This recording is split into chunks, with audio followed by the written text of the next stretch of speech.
now offering transportation using school buses for school field trips, senior bingo trips, weddings, or any other adult trips. Leave the driving to the professionals and the courteous drivers of Valley Transportation, 664 Front Street, Woonsocket. Telephone number 762-5055. More clouds than sun today with a high of 79 and a calm wind. Tonight, 40% chance of showers after 1 in the morning, otherwise mostly cloudy with an overnight low of 66. Sunday's weather, 50-50 chance of showers and thunderstorms, high of 79 and more clouds than sun. Labor Day, Monday, sunshine and 74. Tuesday, sunshine and 73. Wednesday, sunny skies and 78. Thursday, sun and 78 again. And on Friday, mostly sunny, 77. And good morning. Currently outside the Navigant Credit Union broadcast studio at the corner of Park Avenue and Kennedy Street. We have 71 hazy, cloudy degrees. And welcome to Kevin's Sports Show. I'm Kevin Callahan, joined as always Pat Holland on Kevin's Sports Show. Good morning, Pat. Morning, Kevin. All right, we'll just jump right into a bit of a downer note. I want to address it. Just over 24 hours ago is when I learned about it. I think the same thing as you.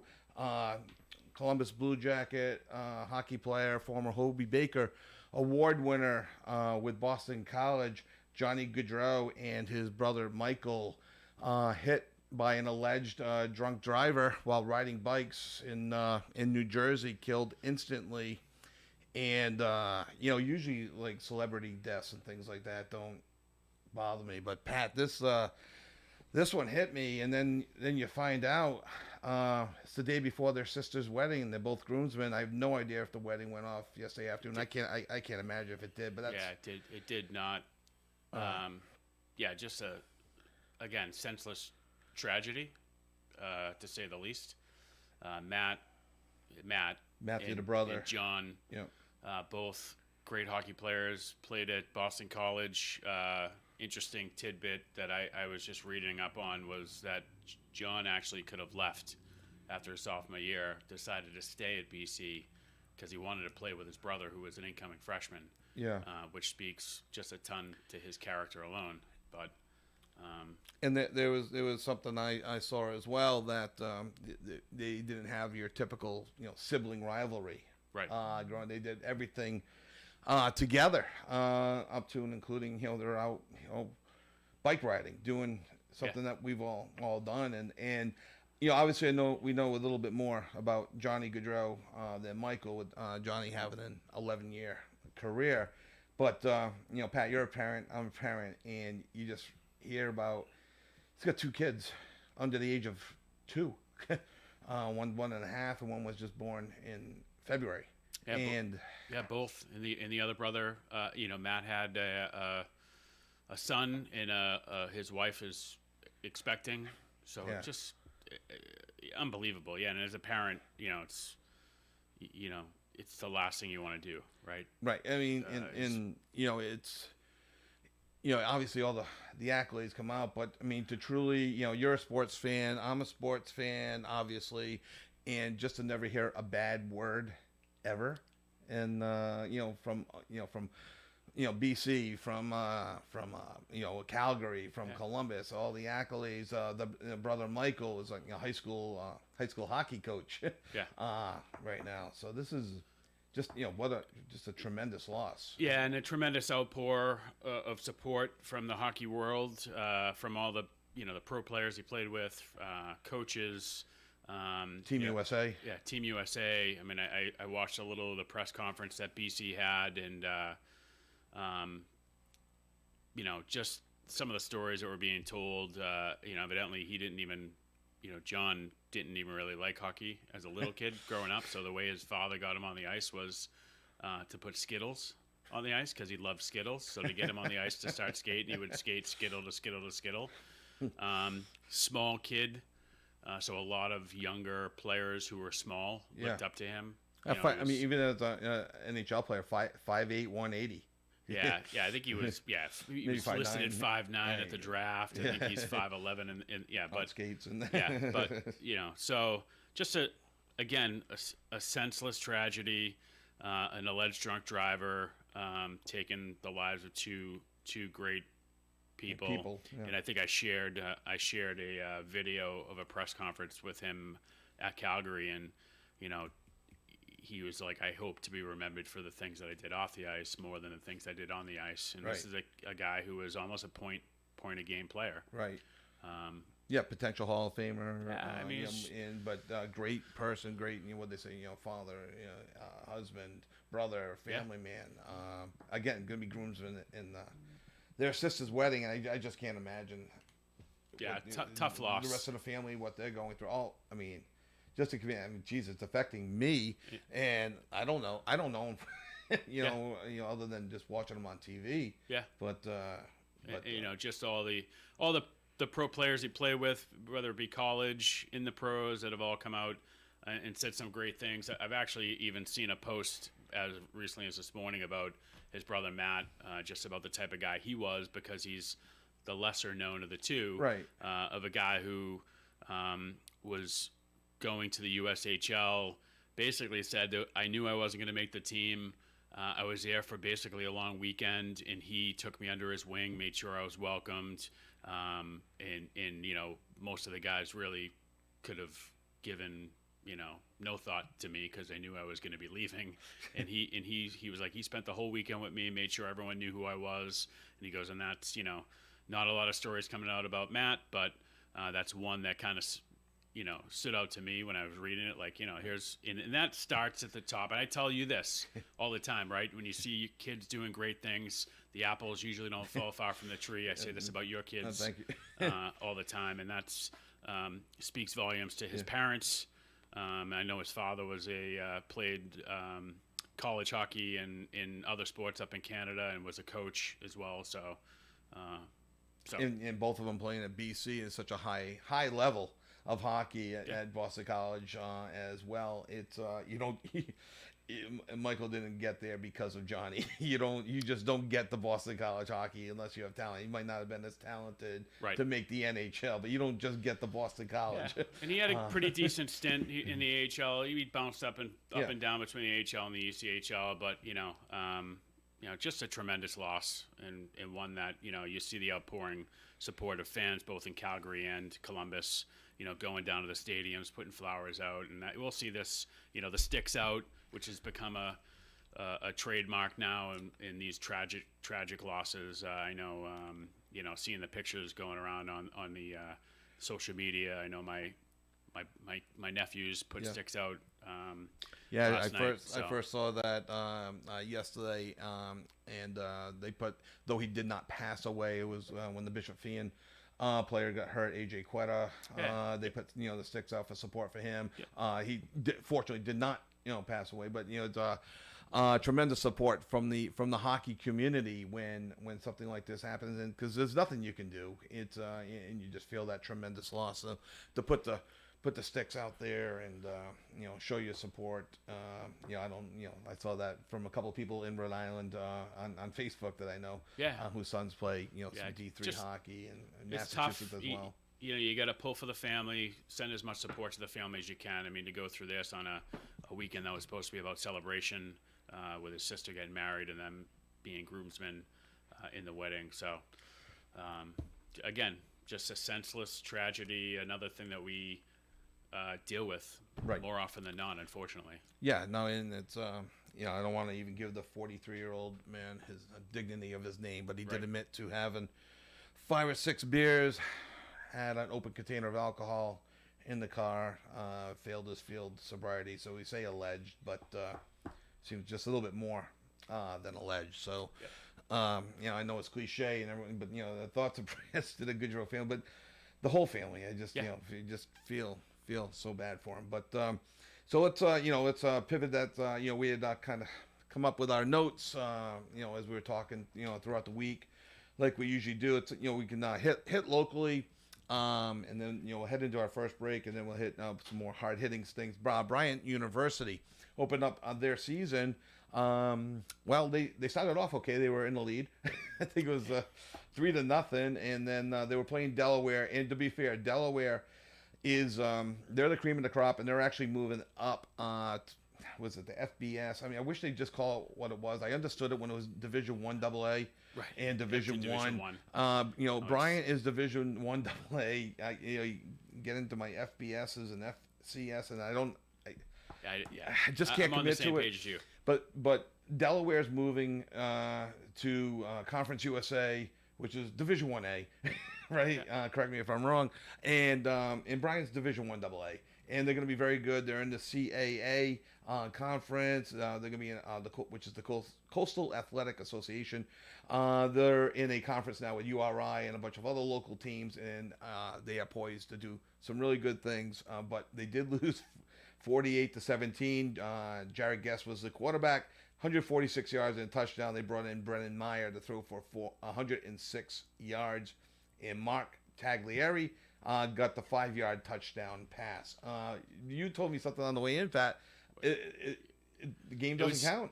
Yeah, so the game, I believe it was because the game was scheduled prior to Bryant making the move to the CAA, and also prior to, I think, Delaware essentially making their decision to move to the Conference USA. So because of that fact, that game doesn't count, which is probably why we had such a tough time finding it the anywhere. Game, yeah. Not on ESPN Plus. I know the CAA has their own kind of agreement with Flow Sports, and so, but I mean, I had to dig to even find the score. Yeah, I mean, you go up to the team's website. I just asked Siri.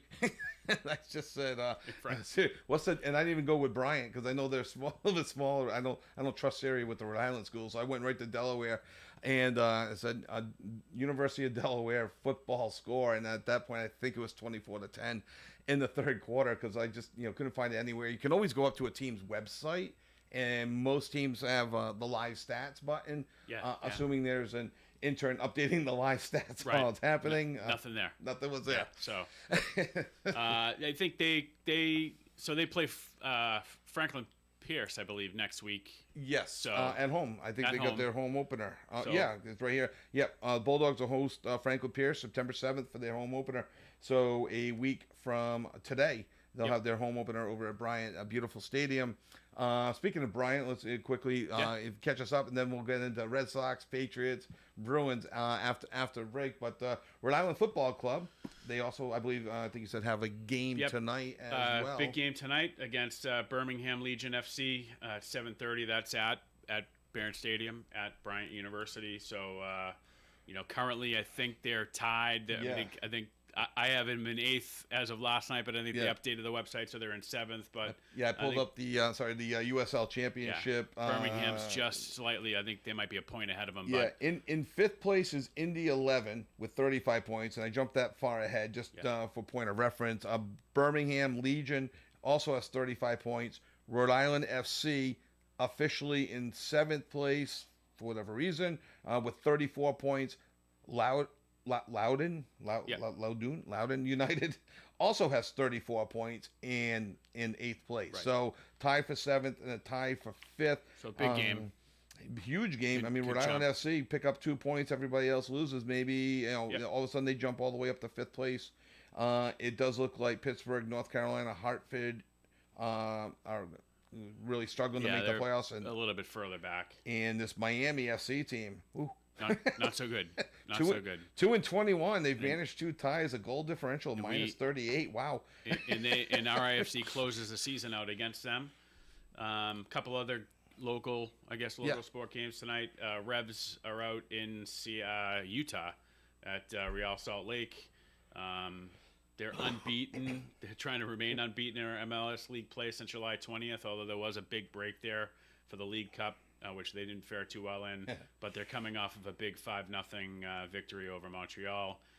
They're starting to get some bodies back and some new additions. Red Sox, obviously, big game at Detroit. I think every game is big for them. Yeah, I got some numbers that Red Sox have to attain. We'll talk about that in a few. They are first pitch is at 6:10. And then Eastern Michigan is at UMass at 3 o'clock at McGurk Stadium. UMass is trying to start out with a win.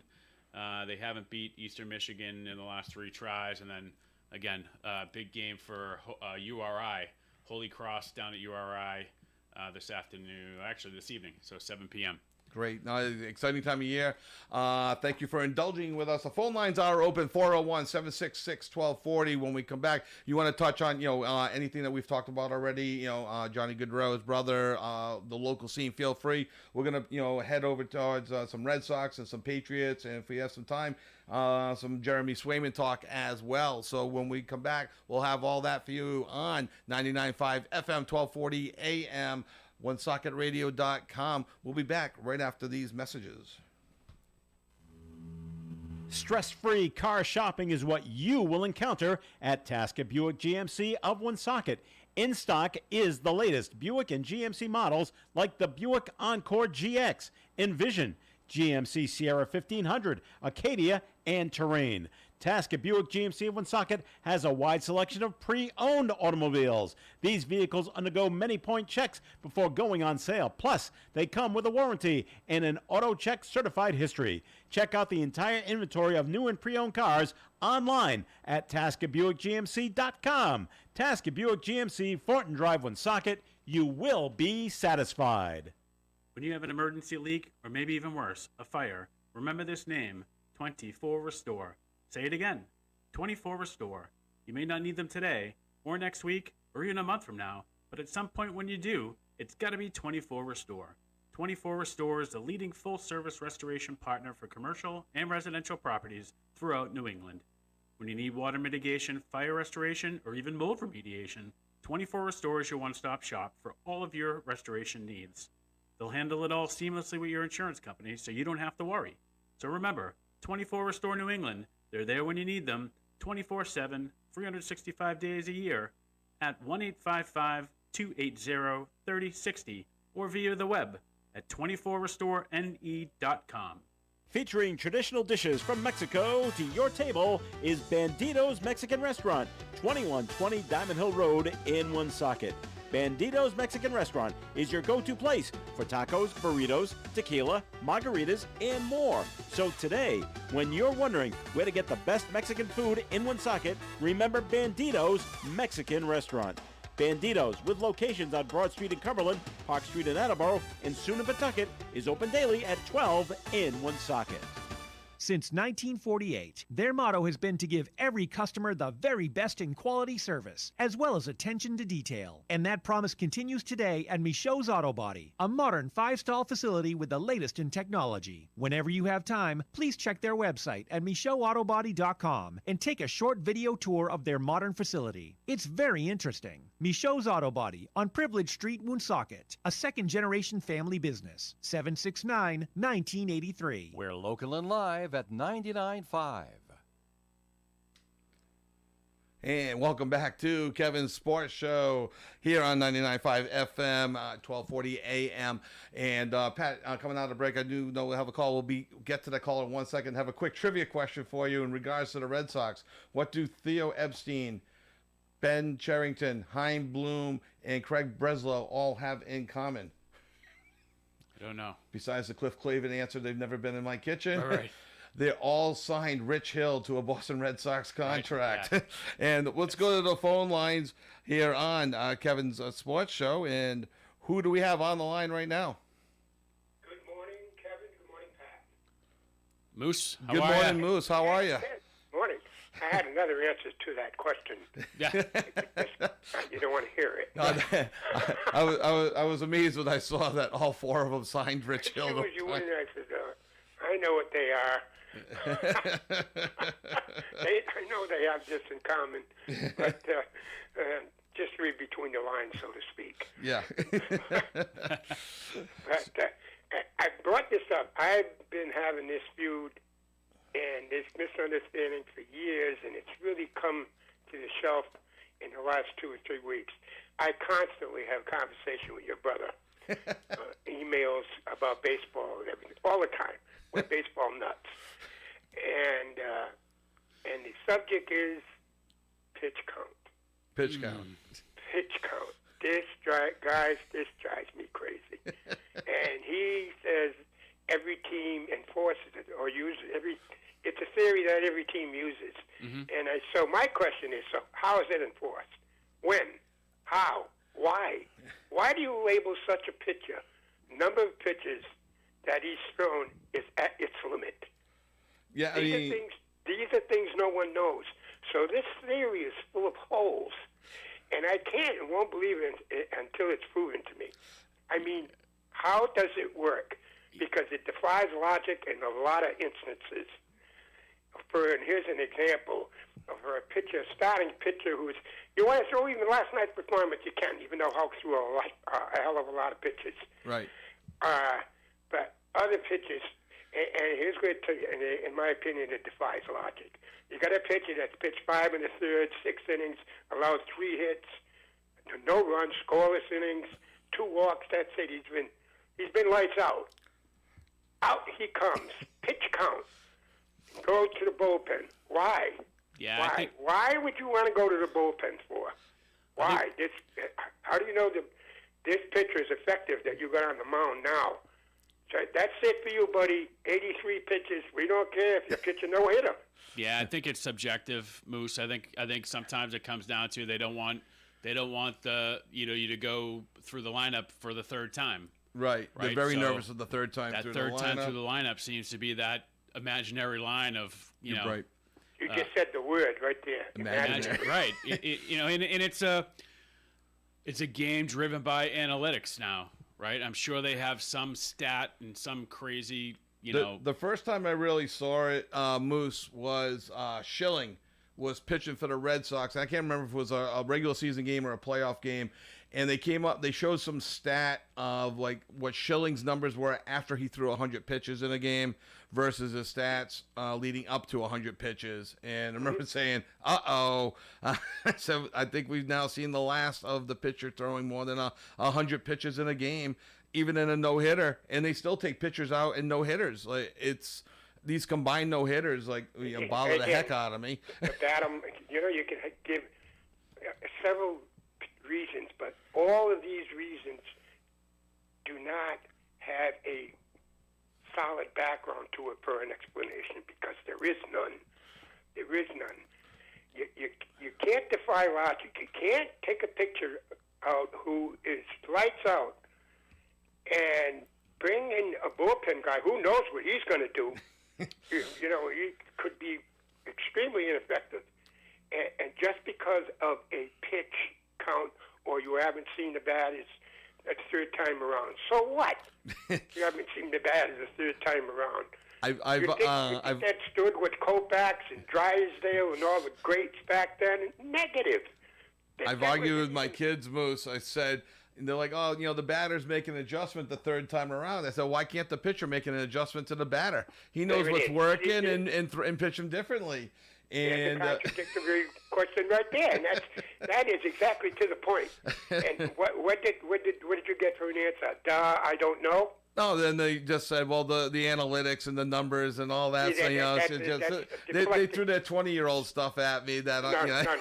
That answer is not.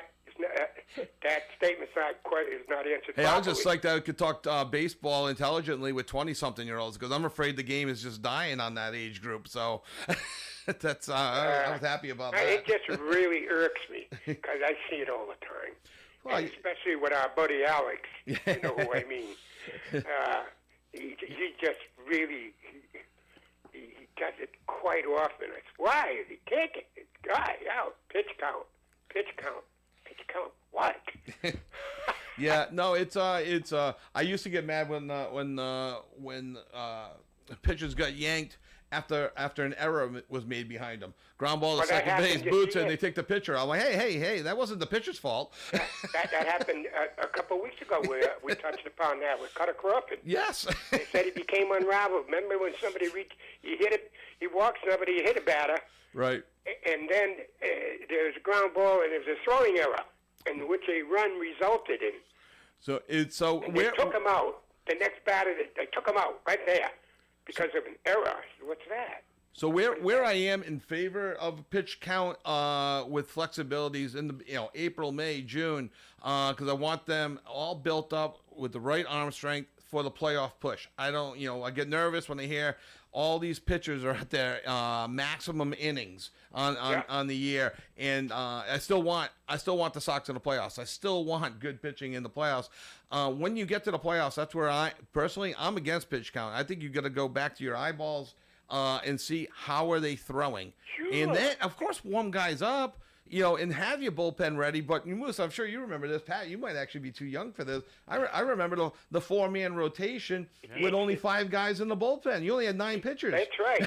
On a 25-man roster. If you I am wanted too to young for that. simplify it, it's just a question of this. How effective is your pitcher? Right now, say it's 4 and a third innings or 5 innings. Is he still effective? If he is, why are you taking him out? Right. Do not take him out.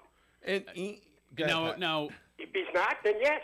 now, Moose, if you're talking specifically about the Red Sox, No, not probably everybody in general, does that. but for the Red Sox, I mean, a lot of these guys haven't been effective after the sixth inning for starters, at least. But I mean, if you look at Houck's numbers, I mean, he's averaging.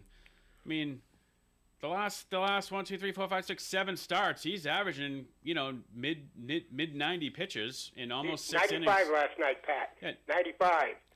Yeah, 95 95, pitches. 91 Sunday, 90 on Monday, 108 last Wednesday.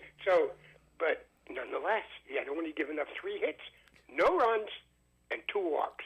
and one Out of the comes the hook. One of the arguments, Moose, though, that I have heard is the pitchers, and this goes back to high school and it goes back to college or the lower level minors, they are now trained and conditioned for 90 to 100 pitches. You mentioned Drysdale and Koufax, Ryan and Jenkins and those guys. Right.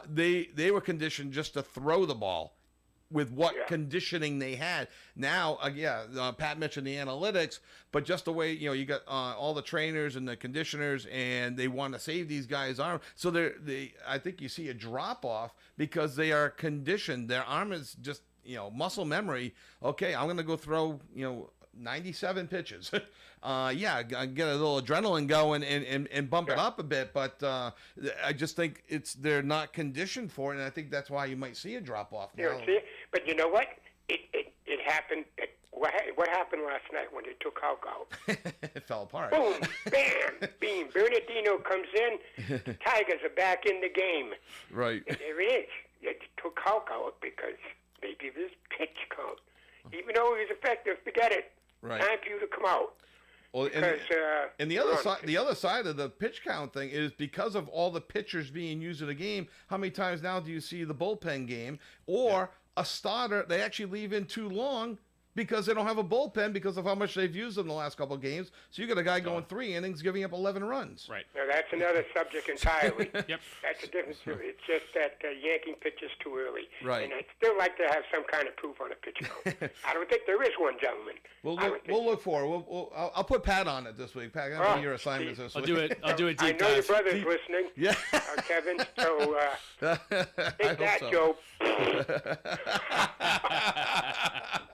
Oh, I love it. Moose, hey, thank you for the much, call. Have a great weekend. I hope you have a good Labor Day weekend as well. Hey, you as well. Bye-bye. All right, now. Thanks, Moose. And the always popular Moose calling in on our phone lines. Not liking the pitch count. I've reluctantly begun to accept it as well. Who was the pitcher? Was it Blake Snell with Tampa Bay World Series? They yanked him at 73 pitches. No hitter. In the World Series. Yeah. And they yanked him. And Tampa Bay blew the game. Steven Strasburg, I know his rookie year, they shut him down basically in a better situation than the Red Sox are in right now. They're like right on the cusp of however the wild card was set up, maybe even first place. They shut him down. And well, that drives me crazy because what's the whole point? It's to win the World Series. Right. And I got into arguments with my kids on that. I'm like, well, what about his career? I'm like, I know his career, but you dream as a kid to win the World Series. Yeah, but they ended up overpitching him in his He was career. been hurt his whole career anyway. I think I talked about this several weeks back where I painted it like he had this, he ended up having a great career, but Right. I think they did overuse him a lot, So in terms of the new baseball, maybe not the old days where, but it was a different game back then. right, the game's changed, and Those guys, baseball's just so steeped in traditionalists, and I'm slow to move as well. Though I'm not against the playoffs. I mean, you go back to when they first split up American League and National League and added playoffs. I'm sure you had your traditionalists that were upset by that. Oh, sure. Then you had And now 3 it's- divisions, and now the wild card, now the third wild card. I think today's day and age, if things don't evolve, they end up dying. So, and to Moose's point, and this wasn't on our notes at all, I think, and starting pitching. We talked about it briefly in the past. Okay, you used to pay to go see a starting pitcher. Right. Nolan Ryan and Kurt Schilling, Pedro.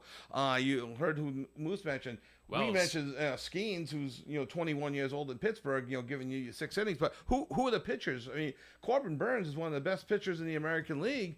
People paying money, like, all right, deep knowledgeable baseball fans might know Corbin Burns, but everyone knew Nolan Ryan. Everyone knew the name Steve Carlin growing up. Pedro. I mean, I still think you get the uptick in ticket sales for the number ones, regardless of who they are. Like today's game in Detroit is going to be, there's going to be a lot more fans there than there were there last night because their number one is on the mound. Okay. Right. So, but I don't think, generally speaking, people are going there because he's some name. I don't even know his name. and that's the issue. You used to know Doyle Alexander and oh my gosh, now I'm Jack Morris, who would throw 10 innings in a game. And I used to compare. My kids used to hate when I did this as well. I said, okay, it's halfway through the third quarter. Let's take out Brady and bring in Hoyer. Because that's the equivalent, right? You're going 6 out of 9 innings. That's 2/3. Well, okay, or maybe we can get through 3 quarters with Brady. Let's bring in the closer. He's thrown 50 passes. He's at his limit. You don't even think about taking the quarterback out. Yeah, I mean, you'd have to dive into the numbers. Like even a guy like Skeens. I mean, he's obviously not faring as well second half as he was in the first half. Now, granted, teams know him now. The film, they know him. Right. He's playing for Pittsburgh, but he's 5 innings last night, 5 hits, 2 runs. Oh no, sorry, his last start was Wednesday. He only had 82 pitches. Right. But he wasn't effective. They lost 14-10, but he only gave up 2 earned runs, 3 runs total. He struck out 6. Yeah. But 82 pitches, 87 before that, 93, 91. He did throw 100 against Arizona in 5 and a third, 100 pitches. That's a lot. So I think that's some of the things you really do have to keep track of. We did this with youth sports too. Someone's closing in on 100 pitches, and you're only in the 4th or 5th inning. Go probably back to not July, being effective. 101 6 innings, 104 and 8 in the third. Right. 99 and 7, 107 and 7. Yeah. So, you used to be able to throw 110, and that was like 8 to 9 innings. Right. Exactly. These guys are throwing 107. Yeah. So it's crazy. So, all right, we're going to take a quick break. When we come back, we'll talk a little bit about the Red Sox playoff push. I want to get into the Patriots quarterback situation. I think Drake May should be the starter game 1. And after listening to all the talking heads all summer long up in Boston talking about this, they haven't brought up this name. So like they do, they like to bring up names to support their cause. I'm going to bring up a name to support my cause. When we come back here on Kevin Sports Show, we're Pat Holland, the 99.5 FM, 1240 AM, OneSocketRadio.com. We'll be back right after this. ON 1240. Woonsocket Door Sales can handle all types of projects from the simpler residential installations to the more complex commercial projects. They install, service, and repair. Garage doors are also an important facet of home and business security since garages contain some of your valuable items like vehicles, tools, and small equipment. Visit their website at woonsocketdoorsales.com and see a gallery of designs and styles as well as testimonials from their satisfied customers from many surrounding towns. Woonsocket Door Sales, 1 Biltmore Avenue, Cumberland, 767-3448. Their reputation for sales and service is ironclad, just like their doors. Woonsocket Door Sales, 767-3448. State Line Service and Tire Center is a third-generation family business that believes in repairing your vehicle properly and efficiently the first time. In addition, they provide a full complement of preventive services like checking batteries, belts and hoses, exhaust, headlight restoration, emission testing, and engine light pop-ups. Their ASE certified technicians are right up to date with the latest technology. Vehicle problems are their business. State Line Service and Tire Center, 1209 Social Street, Woonsocket, 765-0146. Welcome to summer, and John Moran of AJ Moran Incorporated says now is the time to get those projects done that you've been putting off. Masonry, patios, walkways, hardscape, and landscape. AJ Moran will work with you to create the design that you want. Your web destination to contact AJ Moran Incorporated is ajmoraninc.com or search AJ Moran Incorporated on Facebook. AJ Moran Incorporated has been servicing Massachusetts and Rhode Island for more than 30 years. Contact John Moran at 781-267-6827. 781-267-6827. AJ Moran Incorporated. The world-class distributor of all things electrical is Electrical Wholesalers. They are a full-service electrical distributor with branches throughout Rhode Island, Massachusetts, and New Hampshire. Locally, they're at 113 Clinton Street next to KFC here in Woonsocket, with other locations in Cranston and Franklin, Massachusetts. Electrical Wholesalers provides the highest quality service to electrical contractors as well as residential, commercial, and industrial customers. Electrical Wholesalers is open Monday through Friday, 7 in the morning till 5 in the afternoon. Visit ew-ne.com.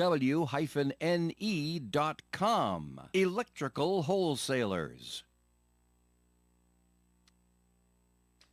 And welcome back to Kevin's Sports Show with Pat Holland. I'm Kevin Callahan, along with Pat Holland. And Pat, we were talking Red Sox and some good pitch count talk. But I just want to finish up with the Red Sox before we get into why I think Drake May should be the opening day starting quarterback. Red Sox horrible at home this year, 31-38. Only the Angels, Marlins, White Sox have worse records at home. If you have any thoughts on the Red Sox, the Patriots, or anything else we've talked about, feel free to call in 401-766-1240, 401-766-1240. Phone lines are open. However, Red Sox have the second best record on the road, trailing only the Yankees. Yankees are 41-27, Sox are 39-27. So tied in the loss column. Red Sox can't win at home, and that's right. Fortunately, 15 of their final 27 are on the road. Yeah. But they have the series with Detroit. They're at the Mets, home versus the White Sox. If they can't win those three against the White Sox, who have only 31 wins this year, something's wrong. Home versus the Orioles, that's going to be tough. At the Yankees, those games mean a lot to the Orioles and Yankees. At Tampa, home against the Twins, September 20th, 21st, and 22nd. That could decide the wild card race right there. If they're still within that 3 games, that could be that hopefully will be huge. Yeah. And then they'll finish at Toronto and home versus Tampa. But have you ever seen a team just not be able to win at home? Yeah, like them. It's crazy. No, and it's been a little frustrating. I think they talked about it a little bit this week.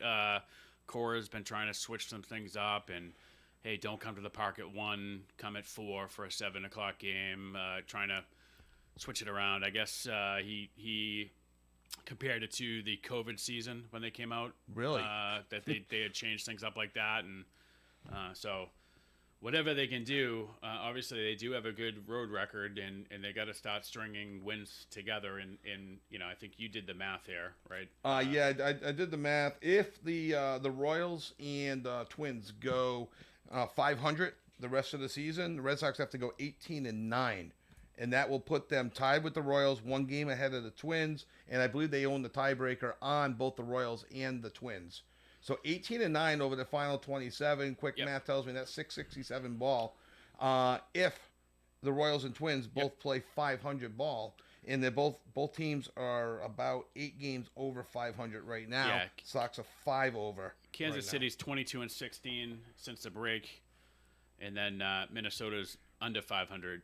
Actually, no, a game over 500, 19-18. But the Red Sox, unfortunately, are 16-22. Right. So yeah, I mean, this is that White Sox series can't get here fast enough. right, and they gotta try to win these next 2 games. Today will be a tough one. Yep. Pavetta's on the mound against Detroit's ace, for whatever that means, as being a Detroit ace. Right.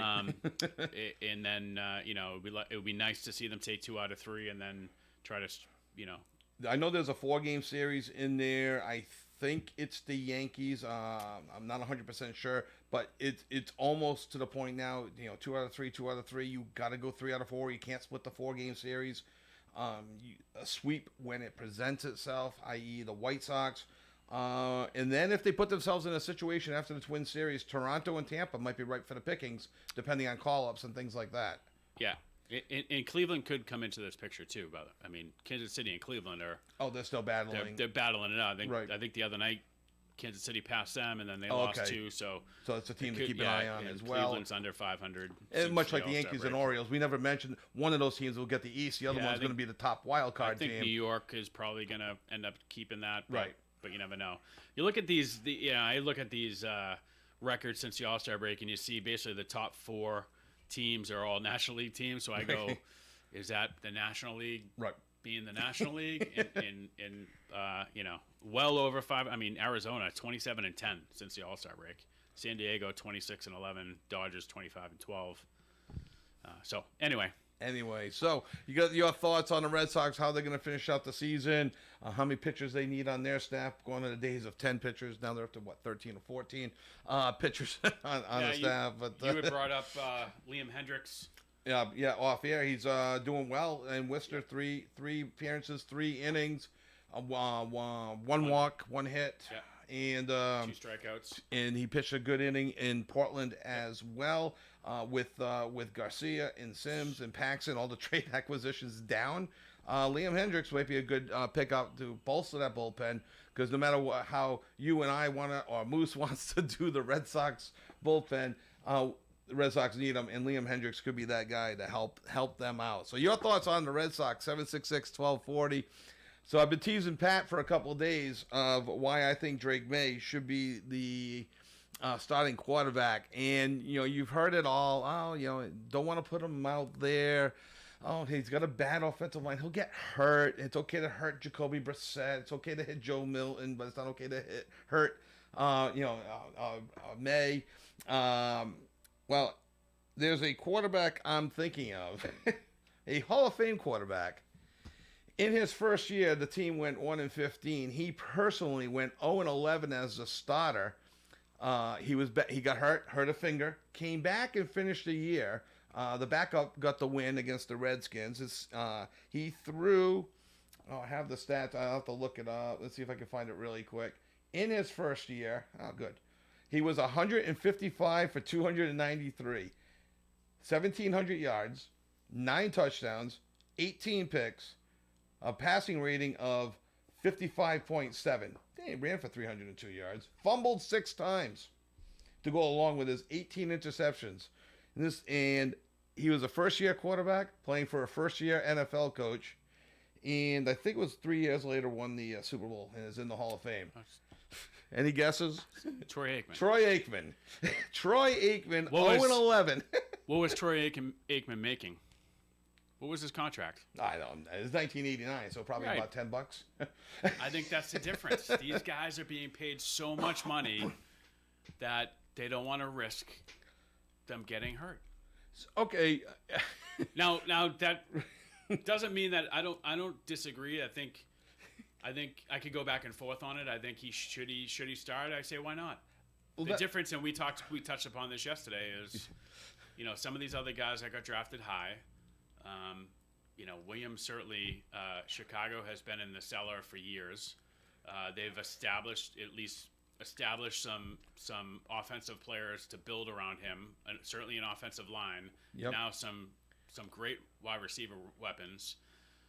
And I'm hearing good things about the Patriots rookie wide receivers. Michael Irvin came in Aikman's second year as a rookie, and all of a sudden, he starts. He was 7-8 in his second year, 7-5 in his third year. I think there were some injuries, or spot starts that he missed. I don't know all my Troy Aikman history, but I think for me it'll be interesting to see how it goes if Brissett is just complete mush, right? If he turns into mush and they just don't look good at all, like do they move? And if they don't, then this was the plan from the get-go. We talked about that. We touched upon this. Wolf is a Green Bay guy. Came out, his dad was there for years. That was their MO was we're going to draft these young quarterbacks. We're going to sit them for several years and let them grow. Now, they had I guess at the time they had Favre there, so they had the ability to allow that to happen. And then Rodgers comes in. They have another length of time before they had to really. But is that the right way to do it or not? I don't know. I think the kid can play. I think I was on board with Jacoby Brissett starting when they signed him. I'm like, okay. I remember when the Patriots third string went 1-1, bounced around. Did go 7-8, I think, with Cleveland or Indianapolis. He was with Cleveland. He was in Indianapolis as well. And then Washington lost. Right, has done okay. I actually heard a statistical thing that when he doesn't throw an interception versus when he does throw an interception, his record is roughly the same. It's a weird statistical thing that way as well. Steve Walsh, who was a journeyman quarterback behind Aikman, is the guy that stepped in for Aikman when he got hurt. I think Jacoby Brissett, you've heard stories, he acts older than he is. He's 31. I think will continue to be great for May. It'll be a sounding board if he struggles. I don't think how come we're never worried about the safety first rookie safety, or we're never worried about any other rookie. What if he gets hurt? What if the corner gets hurt? What if the right guard gets hurt? We're only worried about no one's worried about if Ramondre Stevenson gets hurt. Should we take it easy with him? I know he's not a rookie. I just first name popped into my head, but we're only worried if the quarterback gets hurt, and you can't play worried to get hurt. And I don't know if it's necessarily about him getting hurt, or if it's just about him coming up to speed on the pro game. He didn't play a lot from under center in college. Can he read he hasn't seen real defenses yet. Preseason's vanilla. Nobody's throwing their system out there. And that's why I'm nervous about Brissett throwing that interception into the end zone in preseason. Yeah. I mean, there's certainly. I mean, Brissett's not. I mean, he's 18 and I think it was 18 and 39 as a starting quarterback in the NFL, which isn't great. Not great. Not great at all. When you get some average guys who are 50, you win 500% of your or 50% of your games. Yeah. If Brissett gives you a chance to win more games, and ultimately you want to lose more games to get the higher draft pick, again, maybe Drake May is your guy to finish in the top 5 for draft picks next year. I don't know if he's your guy or if Brissett's your guy. I don't think it necessarily. Maybe they are thinking if we start him now, we could win a couple games more than we really want to because we need to rebuild. Okay, is where they're at. We're gonna take our final break. We want to hear from you. 401-766-1240. Your thoughts, Red Sox, Patriots. We got a little Jeremy Swayman talk in us, as well as a little bit of new news came out this week. Nothing earth shattering, just a little bit of some new news. And if we have time, I can go on a little diatribe of why I hate UConn. So, with that said, you're listening to Kevin Sports Show with Pat Holland here on 99.5 FM, 1240 AM, OneSocketRadio.com. We will be back after these messages. OM 1240. Stress-free car shopping is what you will encounter at Tasca Buick GMC of Woonsocket. In stock is the latest Buick and GMC models like the Buick Encore GX, Envision, GMC Sierra 1500, Acadia, and Terrain. Tasca Buick GMC of Woonsocket has a wide selection of pre-owned automobiles. These vehicles undergo many point checks before going on sale. Plus, they come with a warranty and an auto check certified history. Check out the entire inventory of new and pre-owned cars online at TascaBuickGMC.com. Tasca Buick GMC, Fortin Drive, Woonsocket. You will be satisfied. When you're ill and need same-day care, remember North Smithfield Urgent Care and Lincoln Urgent Care for affordable and accessible care. You'll always be seen by a board-certified physician who will assess the problem and make you feel safe and reassured. Check their websites for convenient patient and medical forms, which you may fill out before the visit. North Smithfield Urgent Care, 594 Great Road, North Smithfield, 768-3400. And Lincoln Urgent Care, 2 Wake Robin Road, Lincoln, 333-9595. When you have an emergency leak, or maybe even worse, a fire, remember this name, 24 Restore. Say it again, 24 Restore. You may not need them today, or next week, or even a month from now, but at some point when you do, it's got to be 24 Restore. 24 Restore is the leading full-service restoration partner for commercial and residential properties throughout New England. When you need water mitigation, fire restoration, or even mold remediation, 24 Restore is your one-stop shop for all of your restoration needs. They'll handle it all seamlessly with your insurance company, so you don't have to worry. So remember, 24 Restore New England, they're there when you need them, 24/7, 365 days a year, at 1-855-280-3060, or via the web at 24restorene.com.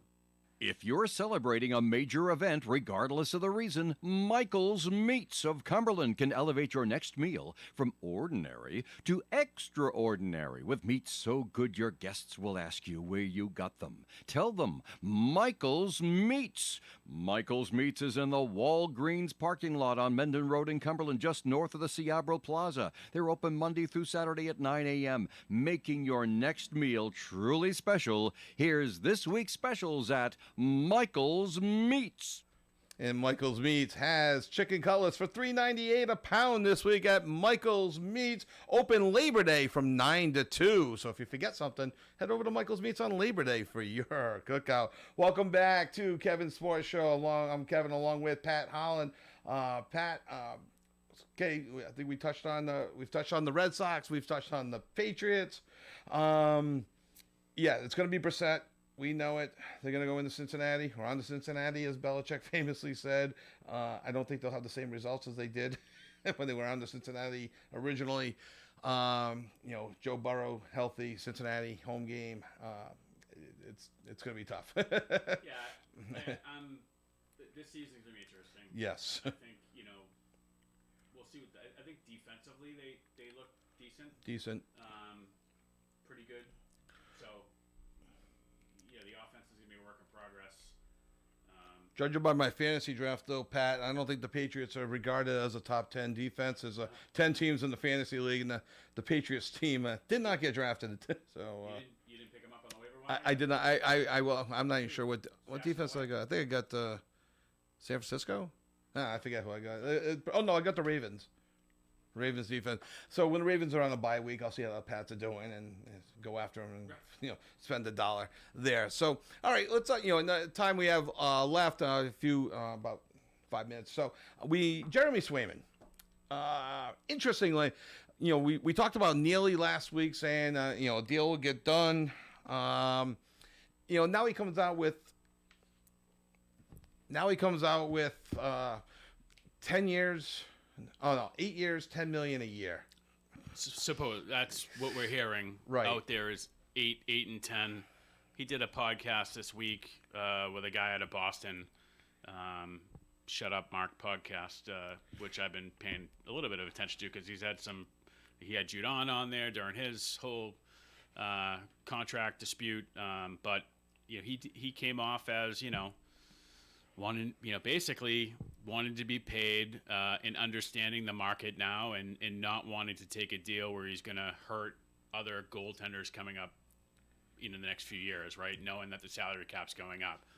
That being said, is he a number one from a salary standpoint, the best in the business? Absolutely not. Right. Maybe if it was a year from now and we got to see what he could do as a true number one, getting 50 to 55 starts, Right. and he still produced the same numbers. And I think that's the key. He hasn't played more than 44 games through no fault of his own. Right. Him and Allmark, shared the duties the last 2 years. So Swayman obviously outperformed Allmark, especially down the stretch, playing 2 good rounds in the playoffs. So much so that the Bruins, traded Allmark away. But in the $10 million range, Vasilevsky, Andre Vasilevsky, and Sergei Bobrovsky, are making $9.5 and $10 million a year, and they've won Stanley Cups, or I'm sorry, back-to-back Stanley Cup appearances. So I'm reading this article from Nick Goss, and that I saw this morning, actually, and he thinks absolutely he's a top 5 goalie in the league. He's ranked number 4. He's like, that's debatable. That's up, Sure. the big hockey minds.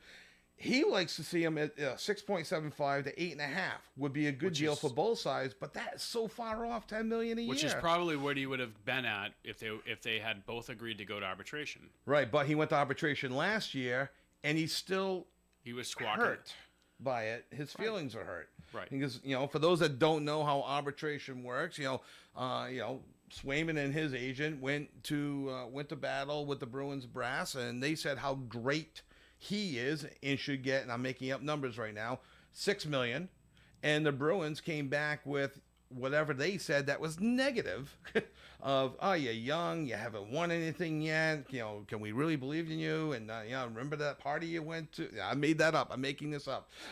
So we're countering with $2 million. And the judge settled on something in the middle. I think he got 3.75 for 1 year. And Swayman was very upset by that. And so both sides agreed not to go to arbitration, to hash out a new contract this year. And where I'm nervous is they said this now is not the time to panic. Camp's opening up, I think, in 3 weeks. 2 or 3 weeks. Rookies come in I think, in 2 weeks. Yeah, the 17th of September. Right. The 17th or 18th is when everyone is. The rookies are in there like a week earlier. Okay. Yep. So they report. The exhibition games start. That's fine. I'm sure he's in shape. He has leverage right now, but as the season starts, he starts to lose his leverage. And something I read, if he's not signed by December 1st, he can't play this year in the NHL. Yep. I don't know if he can play anywhere. I don't know if he can go to the AHL or Russia. I don't probably know not, anything because about that. they still own his rights. You're right. So they probably, I would say no. Exactly. But I don't know. We have to look into that. But we know he cannot play after December 1st. They're going to get something done. I agree that they don't have much leverage now. Will they get more leverage as the season starts? Certainly. Can they put something together where they get to the 80 million over 10 years? But they're only 8.6 under the cap today. So they can't go. So they can't go. So I guess they could go with the hopes that the salary cap goes up. They could go 6 million this year, 7 million next year. They could could be 10. Yep. That's something. What they can't do is they can't backload it. I think years ago there was when these long-term deals started coming in play. I think 10 is the 10's the max to re-sign your own player, right? I believe. Because I think somebody signed eight is the max. Somebody signed like a 12-year contract years ago. Oh, did they? Okay, I think that's when they came in and were like, we can't do this anymore. I think I saw in this article that 8 is the max to re-sign your own player. 8 years, not 8 million. 10 million. So I'm getting the 8 and the 10. So the 8-year contract is the max. So he wants 80 million over 8. But what we've also seen from different players in different sports, halfway through, is he going to want more? If the market goes up and you get a guy like Allmark, maybe making 11 million a year for whatever reason, is he going to then hold out for a new contract? Not sure if they can. I'm not sure if the NHL they can because they're fully guaranteed contracts. Okay. I'm not 100% sure. So yeah, some guys go on 2-way contracts, but that's a AHL, that's a NHL thing. So $1 million to play in Providence, $5 million if you stay in Boston prorated. So it's I'm actually surprised in a way. He knows the salary cap's going up. He went to the University of Maine Business School, as he said in the article. He's studying at Stanford now under the NHLPA continuing education program. Exactly. So he's clearly, he's a smart kid. It was a great. If you have a chance to check out that podcast, it's great. He's well spoken. Certainly and he's good for the sport. He's good for this area. He loves being here. So it seems like they're going to get that went to the University of Maine that wants to stay in New England. So it seems like a good fit. He's the number one now. They made room for. I think the Bruins have done all they can to show him outside of the old Jerry Maguire, show me the money. Exactly. And we don't know what the Bruins have countered with. Nothing's really been leaked. This is the first time numbers have been leaked, from Swayman's camp. of the $10 million a year that would make him the highest paid goalie. I just don't see him getting that. I really hope he signs with the Bruins. So all right, so eventually, Pat, we're gonna get to UConn and my ultimate dislike for UConn looking to leave the Big East again for football, greener pastures. And college football, as you know, is not a hard sell in New England. All sports. It'll be for all Oh, sports. it'll be for all sports. Except for football now. And with 2030, Yeah, but this is, but it's I mean, reading up on it quickly, it's all about money. money. So, and it's nothing even close to being finalized yet. Right. The Big 12 just signed a huge TV media rights deal. None of those current teams that are in the Big 12 are going to want to share that revenue with them, which I guess they've been told that it wouldn't, for the first 2 years, they wouldn't get any. They try to make it up to UConn and other avenues, especially if basketball came over. So there's a lot more to it. So once again, though, I'm sure the Big East is not happy. But with there could be a UConn. lawsuit if they leave the Big East, because now any media deal that they just signed becomes kind of, less important to those. I think Fox has the Big East currently, so they're going to go like, hey, like we gave you that money when UConn and we had the basketball.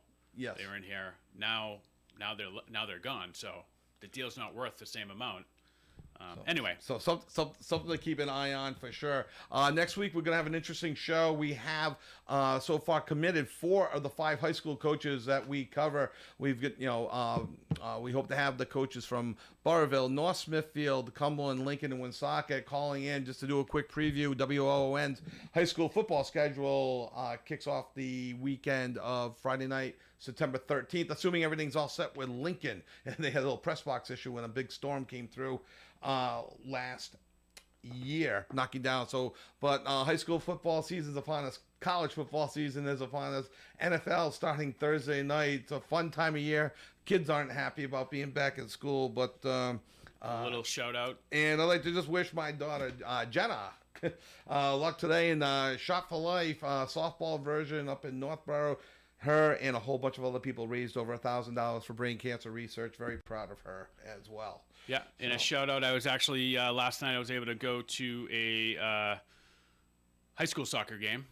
Prout, my daughter wanted to go down and check that out. So Prout kicked off their season with a big 1-0 victory over South Kingstown. So congratulations to them. High school season's underway, Rhode Island, Massachusetts. We want to thank you for joining us here on WOON 99.5 FM, 1240 AM, WoonsocketRadio.com. Watch us on Facebook, on YouTube. For Pat Holland, I'm Kevin Callahan. Have a fabulous Labor Day weekend, last weekend of summer. Enjoy it all and have a fabulous day as well. Broadcasting live and local daily from the Navigant Credit Union broadcast studio at the corner of Park Avenue and Kennedy Street. This is